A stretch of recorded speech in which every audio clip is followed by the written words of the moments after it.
Y'all are a rough crowd tonight. Y'all were pretty rough to Johnny, so I'm kind of scared to get up here now.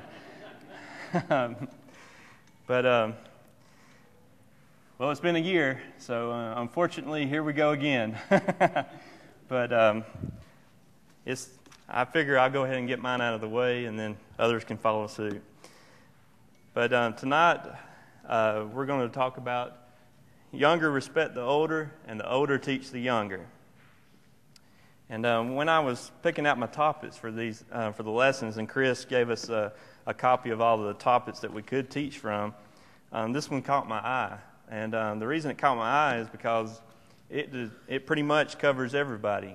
And it does cover everybody. It's not pretty much, it does cover everybody. Whether you think you're younger or not, that's not important. We all have responsibilities in the church. And this lesson addresses it. If I was to ask, and I might look down a lot, so forgive me for that. I know that's not good public speaking, but that's my comfort zone. So if I was to ask each of you if you thought there was a generation gap in this congregation and in the Lord's church in general, what would you say? And just think about that on your own. Some might say, there's no way. There's no generation gap in this congregation or in the Lord's church. Others might say, we don't have that big of a gap if we do have one. Others might say, yes, and it's very obvious that we have a generation gap. Well, I'm going to show you a net slide, and what I did on this net slide is I took our directory, and I looked at everybody's, and I counted up the total membership in the directory. We had roughly around 170 people. That's counting children, adults, and everybody. So in this, as you can see right here, the 54% is for the 40 years and upward. Now, don't come up to me after this is over and ask me what age group I put you in, because I'm going to plead the fifth on it. So, and as you can see, 46% is 0 to 39 years old. So as you can see, we're pretty evenly balanced in this congregation. There's really no age group that's more dominant or more prevalent than the other. The reason I did it this way was so you could see how important it is and what our eldership has to deal with. They have to be able to lead not only young people, not only middle-aged people, but they also have to lead older people, and what a challenge that is.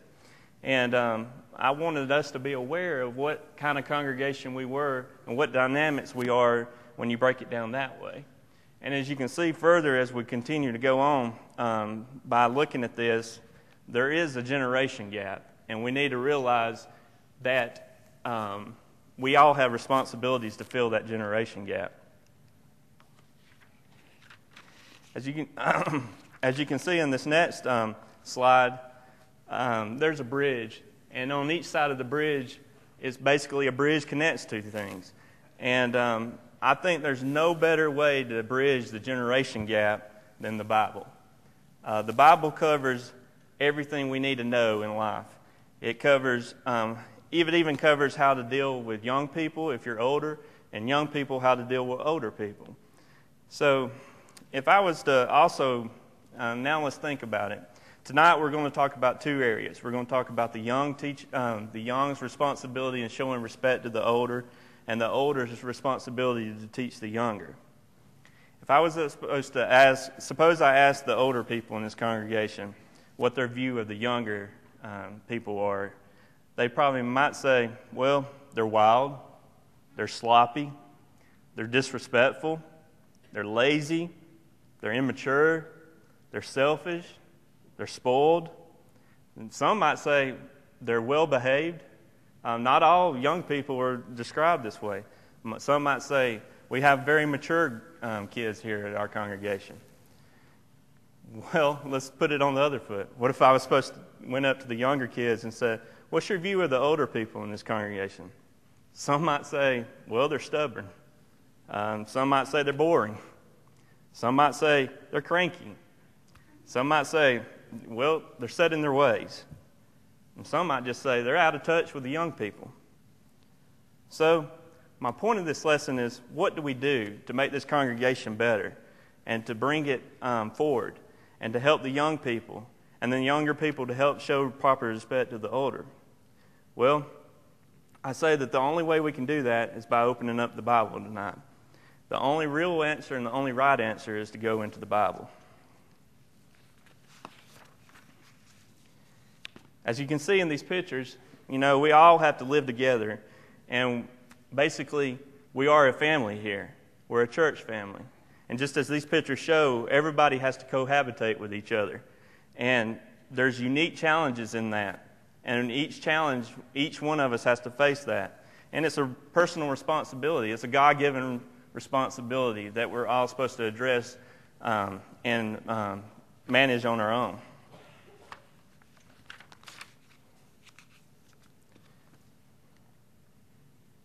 First thing we're going to talk about tonight is younger respecting the older. God requires the younger to respect the older. Let's turn over, and you can see I'll put the majority of my verses on the projector screen, but there will be some that we can turn to. But if you would like, feel free to check to make sure I'm accurate in my verses. Turn over to Leviticus chapter 19, verse 32.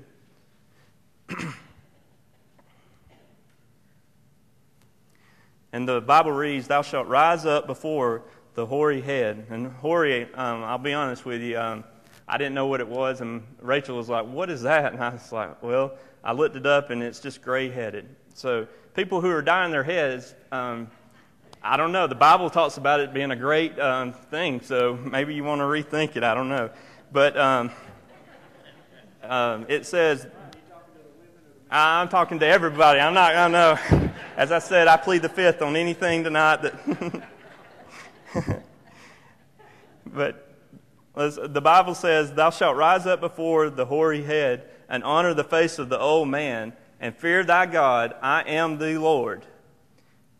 It says in the same sentence, God tells us to honor people who are older. He's talking about we should also fear Him. And that shows how important it is for younger people to honor the older people. He's talking about honoring the older, but in the same sentence, he talks about fear thy God, I am the Lord. To me, this shows how important it is to him that the younger show respect to the older. Proper training will drive young people to respect older people. I was thinking about this point, and now that Madison's starting to get a little older, I realize if you don't teach a young person what to do, what's right and wrong, they'll never know to do it. And the point to that is me and Rachel are trying our hardest to make Madison say yes ma'am, no ma'am, yes sir, and no sir, because we want her to show proper respect to adults. Well, if we never told Madison that, there's no way she could ever know it. And I think that's a good description of what we have to do to our young people. We can't expect them to follow God if we never teach them. And we can't expect them to know what's right or wrong if we never teach them. And as we'll cover later on, I think the best way to teach them is by our actions. But in this verse right here, it said in 1 Timothy 5, verses 1 through 2, and I'll try to slow down, I'm talking real fast, but in 1 Timothy chapter 5, verses 1 through 2, it says, "Rebuke not an elder, but entreat him as a father, and the younger men as a brethren, the older woman as mothers, the younger as sisters with all purity." Now, I look at this verse, and it says to treat an elder as a father. And I know how I feel about my father and how I feel about my mother. So if I'm supposed to treat other people, older people, like I treat them, then I'm supposed to put them in high regard and reverence. I mean, not reverence, but put them in high regard and put them up that we're supposed to respect them.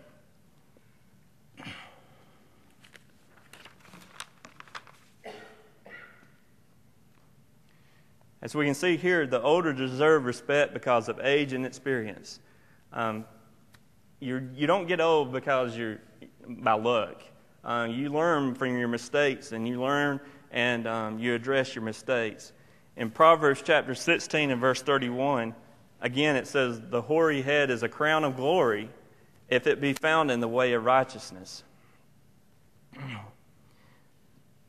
And in another verse we could look at, it's not on the screen, but in Proverbs chapter 20, verse 29, it says, "The glory of young men is their strength, and the beauty of old men is their gray head." Because old men, when we're young, we want to show off our strength. Hey, look at my muscles, roll up our shirts and all that. But as we get older, we want to show that we're getting older. Gray hair, to me, means wisdom. People who have been in bad situations and they learn from their mistakes, and they can, you go and sit down and talk to them and ask them what their point, how they look at it. They can give you, look, this is what happened to me when I was young, and don't fall into that same trap. But saying that, being older does not always mean wiser, but it generally does. And let's turn over to Job chapter 32, verses 1 through 12. Well, I don't have the verses on the screen for that one, so we'll have to turn to it. Job chapter 32, verses 1 through 12. I'm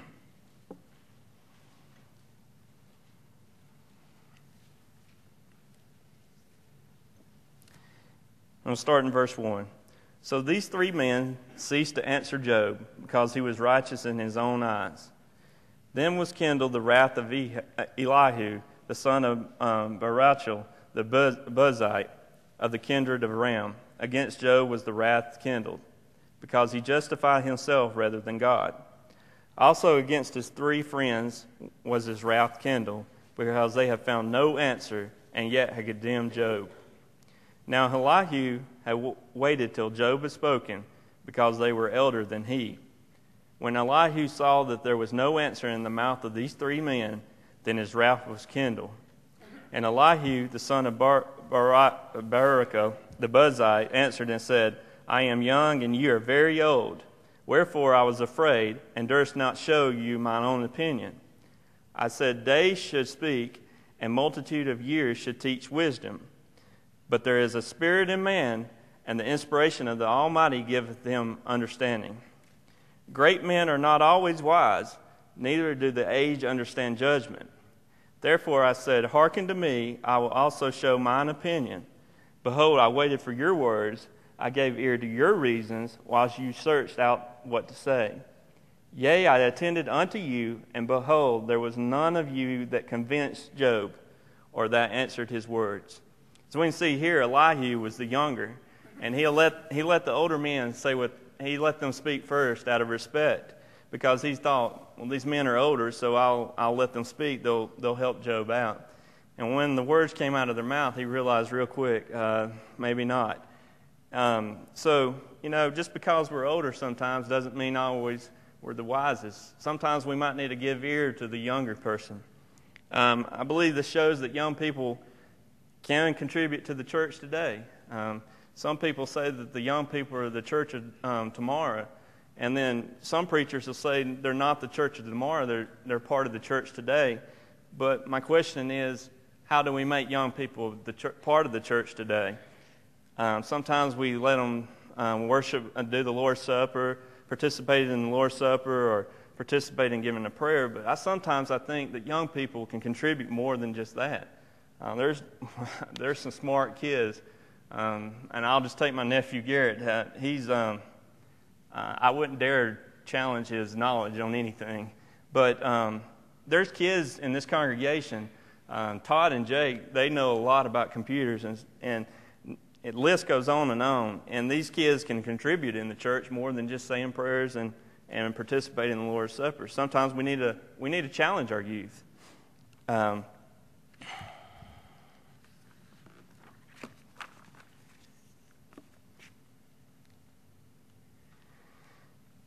Younger respect now we'll talk about younger respecting the older. We're still talking about that, I'm sorry, but it is foolish for younger people to mock older people. This story, it makes me, it's humorous to me. 2 Kings chapter 2, verses 19 through 24 is a good story about what can happen if you mock older people. And when I first read this, I was like, wow. But I'll read it right now. 2 Kings chapter 2, verses 19 through 24. And the men of the city said unto Elisha, Behold, I pray thee, the situation of the city is pleasant, as my Lord seeth, but the water is not, and the ground barren.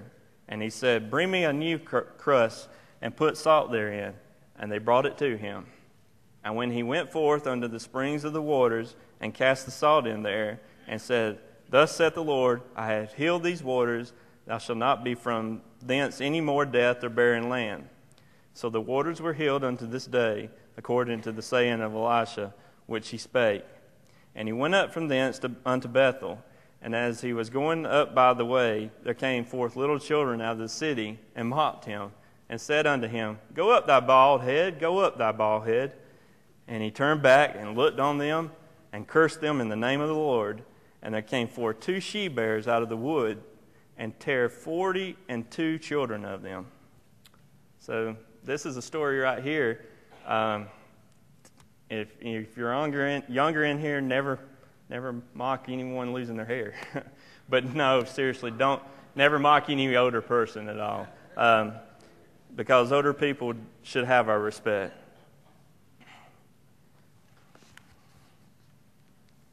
And as this point says, be respectful even if you don't agree with those who are older, because they do have deserve our respect.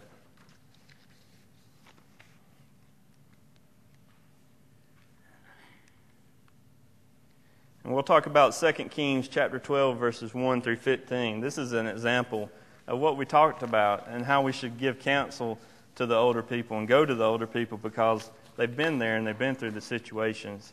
In 2 Kings chapter 12, verses 1 through 15, the Bible reads, And Rehoboam went to Shechem, for all Israel were come to Shechem to make him king. And it came to pass where Jeroboam the son of Nebat was yet in Egypt, heard of it, for he was fled from the presence of King Solomon, and Jeroboam dwelt in Egypt. That they sent and called him, and Jeroboam and all the congregation of Israel came and spake unto Rehoboam, saying, Thy father made our yoke grievous. Now therefore make thou the grievous service of thy father, and his yoke which he put upon us lighter, and we will serve thee. And he said unto them, Depart yet for 3 days, then come again to me. And the people departed. And King Rehoboam consulted with the old men that stood before Solomon his father while he yet lived, and said, How do you advise that I may answer the people? And they spake unto him, saying, If thou wilt be a servant unto these people this day, and wilt serve them, and answer them, and speak good words to them, and they will be thy servants forever. But he forsook the counsel of the old men which they had given him, and consulted with the young men that were grown up with him, and which stood before him. And he said unto them, What counsel give ye that we may answer the people who have spoken to me, saying, Make the yoke which thy father did put upon us lighter?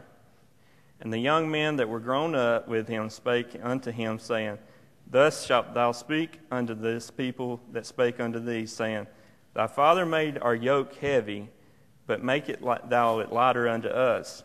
Thus shalt thou say unto them, My little finger shall be thicker than my father's loins. And now whereas my father did lay with you a heavy yoke, I will aid to your yoke. My father hath chastised you with whips, but I will chastise you with scorpions. So Jeroboam and all the people came to Rehoboam the 3rd day, as the king appointed, saying, Come to me again the 3rd day. So we can see, and it goes on in the story, Rehoboam did not listen to the counsel of the older men, but instead he listened to his friends that he grew up with, the young men his age. And the people of Israel would have served him. They told him as much. And the older men told him, if you'll just do this, they'll serve you for the rest of your life. And if they would just listen to the older men and lighten their yoke, as verse 9 said, instead he listened to the young men, and the people of Israel rebelled against him. The eyes of the experience are better than the pride of youth. When we're young, we think there's nothing that can stand in our way, and we think there's nothing we can do that will come close to death. We think we're invincible. But that's why getting counsel from older people realize that we're fragile and that we can die at a moment's notice. As the second point says, seeking to prove the established authority wrong often leads to rebellion. And if there's people out there that's just trying to undermine authority, then eventually they're going to rebel. And I believe I believe Satan's using this today. Satan uses the generation gap to encourage rebellion among the young, which results in their own destruction. Satan's causing young people at Montgomery when I went to school. Satan's causing numerous young people to lose their souls right now to him because he's trying to tell them that the older people, they don't really understand the Bible and they don't understand this, so we'll be all right if we do this. And I believe Satan's using that generation gap. He's using it to make people think they're all right if they do this because these people are out of touch and they don't really understand the young people. And I think that's Satan's ploy to cause trouble in the church. Now we're on to the second point. The older people are to teach the younger people. As I said earlier, the best way to teach is by example. And we'll cover that. But in Titus chapter 2, verses 2 through 5 is the best verse that I found that could talk about our example, by teaching by our example. Titus chapter 2, verses 2 through 5.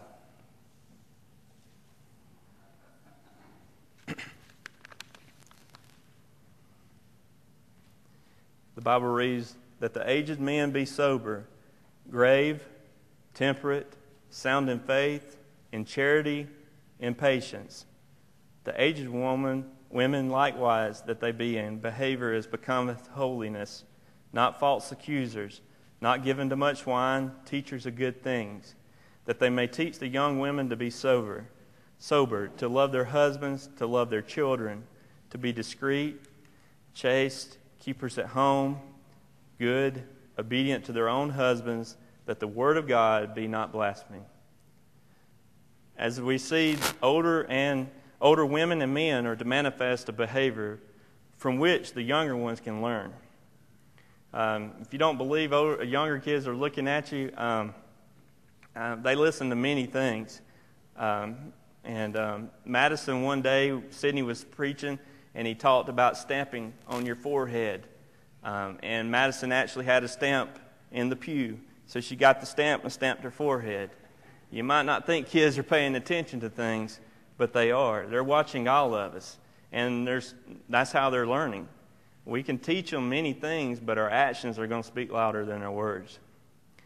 Older women are used a hands-on method instead of criticism.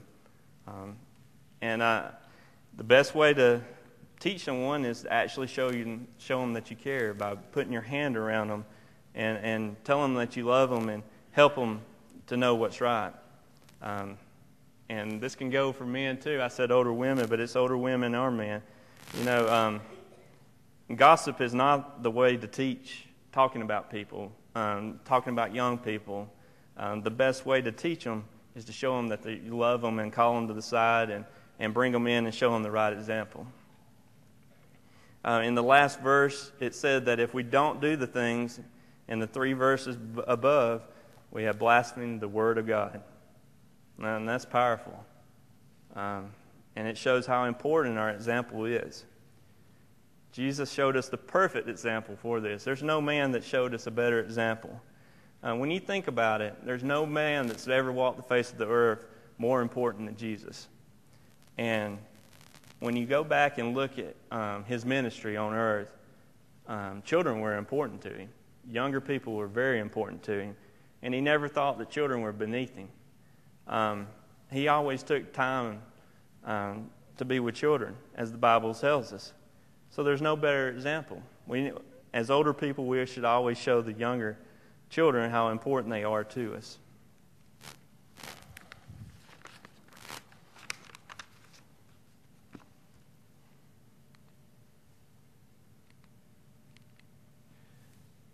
we're trying to teach the younger people, we don't need to manifest a negative, pessimistic attitude toward young people. Nobody wants to be around a pessimistic person, and nobody wants to be around a negative person all the time. And I can assure you, by teaching the high schoolers downstairs every once in a while, they like positive people to build them up. And a good verse for this is in Psalms chapter 71, verses 17 through 18. Psalm 71, verses 17 through 18.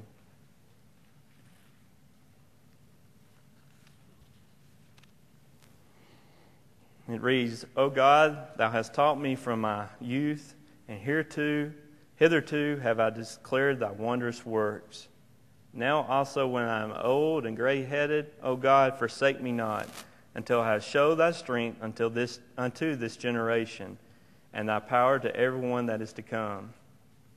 This should be all of our goal in here, to teach the young people, is to show God's wondrous works, what He's done for everybody, how He sent His only Son to die on that cruel cross for us, and show how God will bless us if we're righteous and if we do the right things.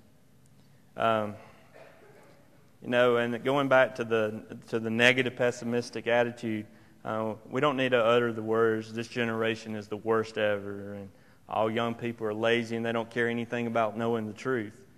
Because guess what? Their ears are going to seal up when they hear that. The best way to teach someone is to show that you care and to tell them that you're proud of them. And here's what you need to do if you do stumble.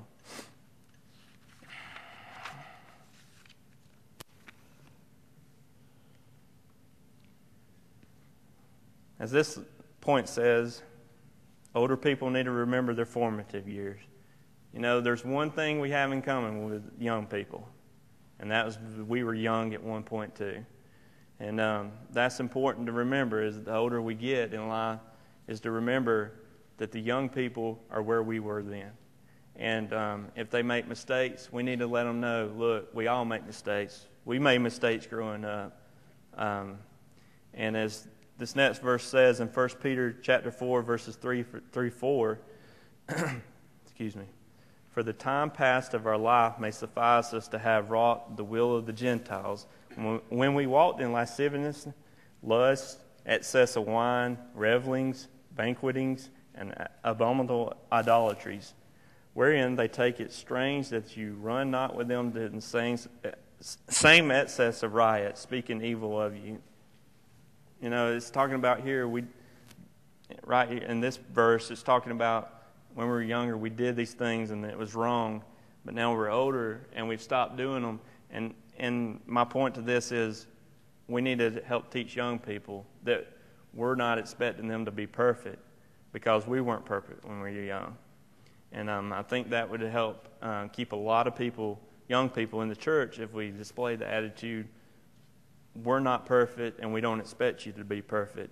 But when you do stumble and fall, there is an advocate with the Father, and there's no sin too big. He will never not forgive you. And that no matter what you do in your life, you can always come back to Him if you just ask for His forgiveness. As you see in this picture here, this brings me into my next point. Who says you can't teach an old dog new tricks? And as you can see, this dog's riding a bicycle. And this brings me into my next point, which is, don't be afraid to try new methods that were unavailable when you were young. Don't go after a young person because you didn't have it when you're young. It doesn't necessarily make it wrong. Doesn't necessarily make it right. But try it. If it's nothing wrong with it, try it and try to bring in a young person. They might respect you more. As they would say, they might think you're cooler. They would think more about you if you related to them. My verse right here is Mark chapter 16, verses 15 through 16. And He said unto them, Go ye into all the world and preach the gospel to every creature. And he that believeth and is baptized shall be saved, but he that believeth not shall be damned. My point to this verse was, at the time, these people were given the Great Commission. They were told to go out into all the world. And not all of them were young, and some of them could have been old, but it was a new thing in their lives. They were told to go out into the world and preach. So if they thought, well, this is something new, I don't want to try it, they would have disobeyed God. Don't be afraid to try new things. I appreciate Sidney for trying PowerPoint. He didn't ever grow up learn how to preach using PowerPoint, but now he's giving it a good try. So I appreciate him trying that. And young people relate to things like that. We shouldn't be scared to try new things.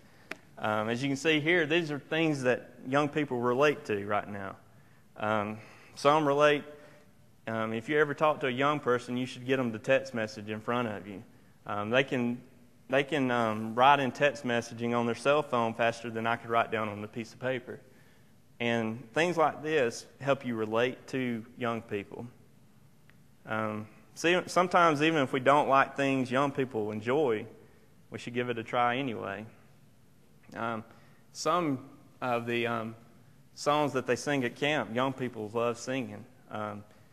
Sit down and with a group of them, and if you want to listen to something pretty, listen to them sing church songs with you. They love doing that. It's new things teenagers and young people love. Mm-hmm. All right.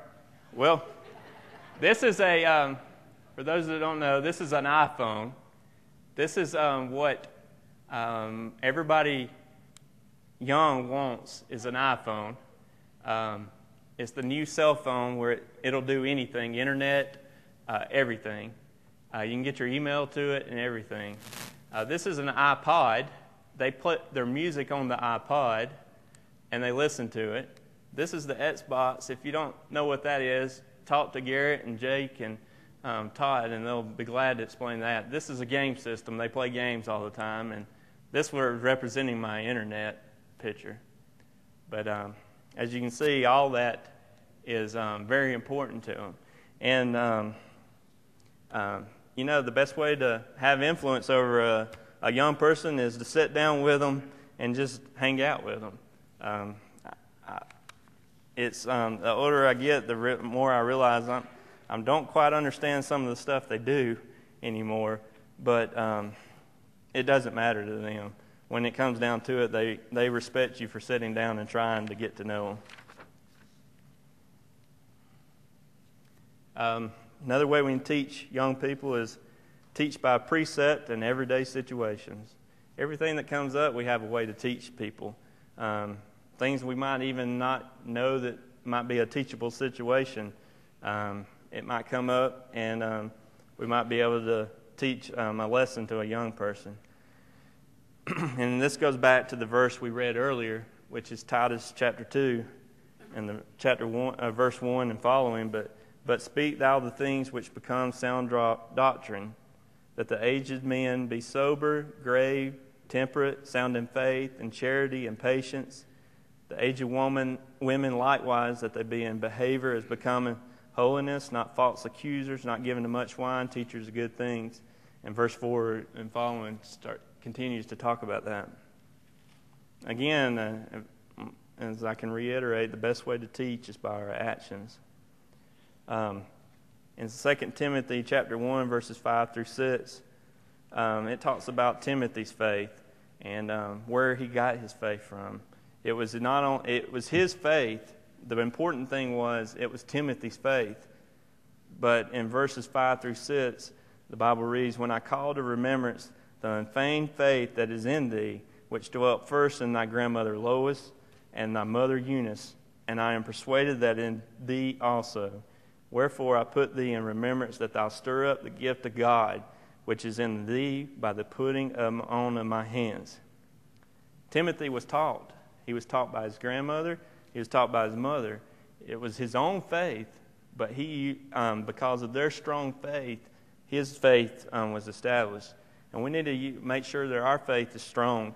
That way, when young people look at us, they can start realizing that faith is important, and that if our faith's not strong, theirs might not be either by our example.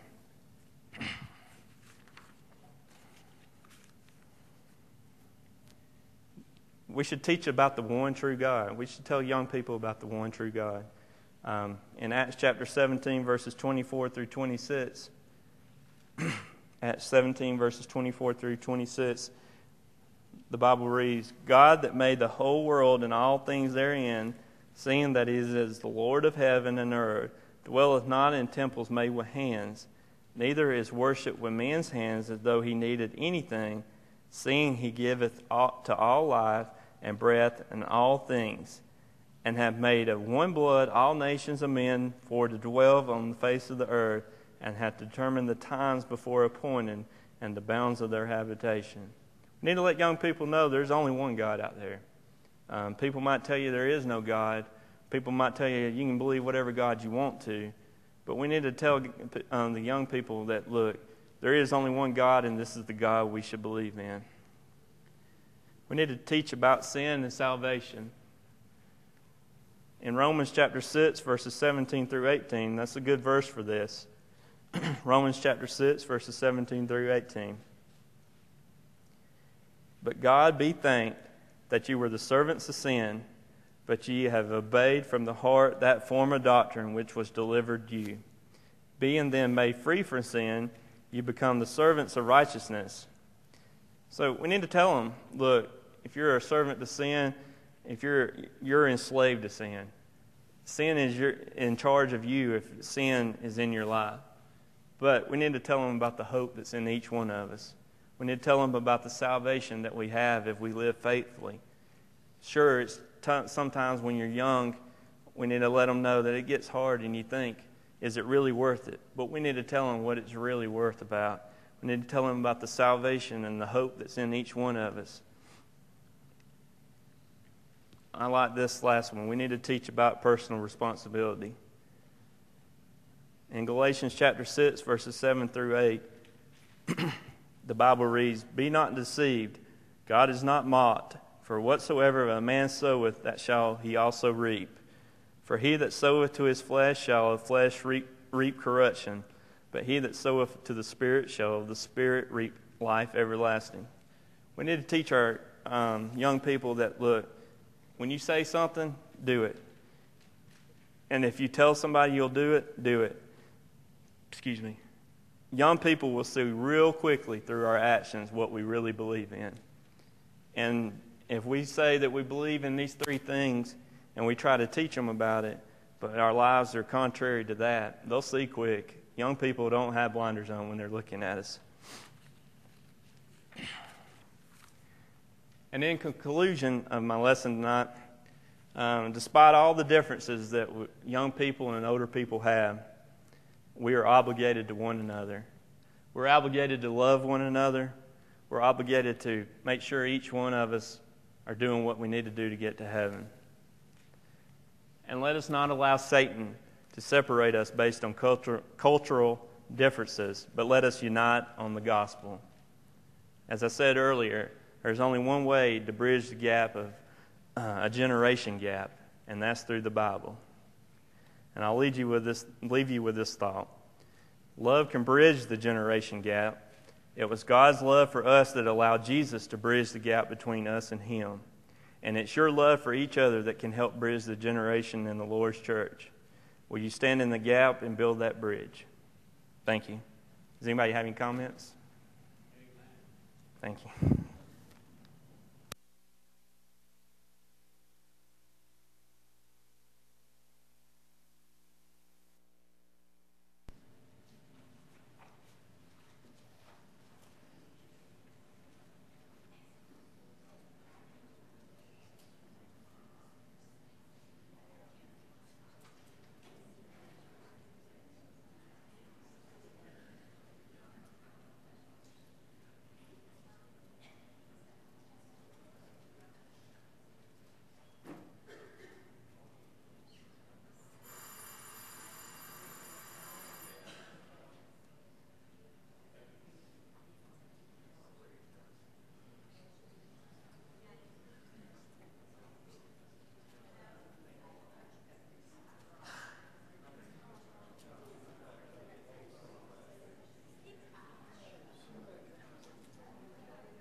lengthy list of announcements before Brother Sidney offers the invitation this evening.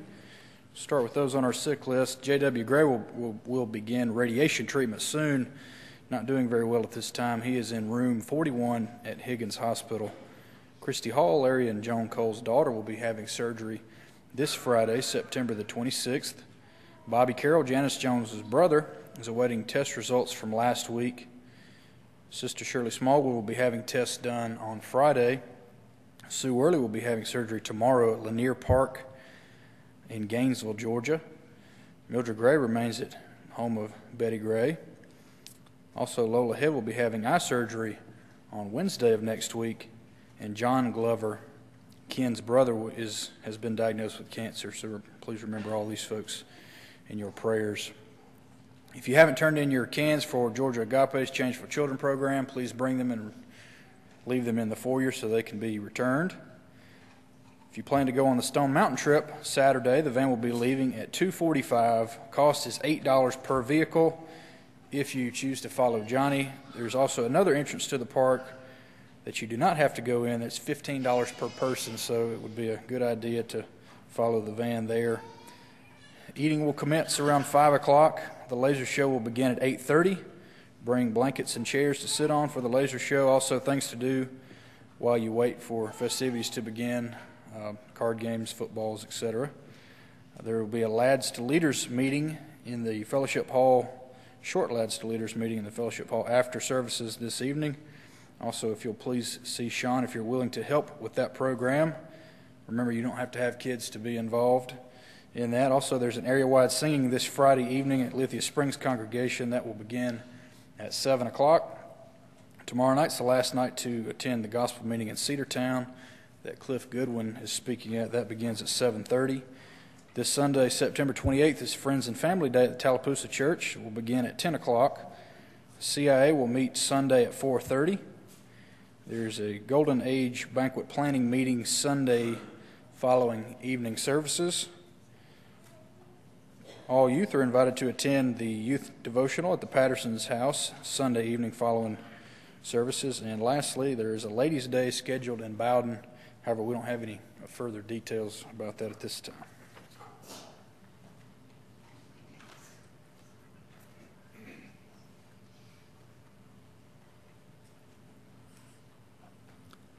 Thank you, Brian. Several people have picked up on that old dog business. I wasn't sure I'd be able to get up here after that comment. Old dogs can't just do everything, you know. Great lesson. Great lesson. Relative to the singing on Friday, the van will leave here about 6 o'clock. So if you'd like to ride the van to Lithia Springs, then be up here at 6 sharp. One of the things that Brian was talking about in our study here in the auditorium was responsibilities, young to old, old to young. And involved in that, especially with regard to the older people, was the responsibility to teach the younger people. It's always been a point of interest to me in the passages that he mentioned, the things that the older people are to teach the younger people. But in all of that is the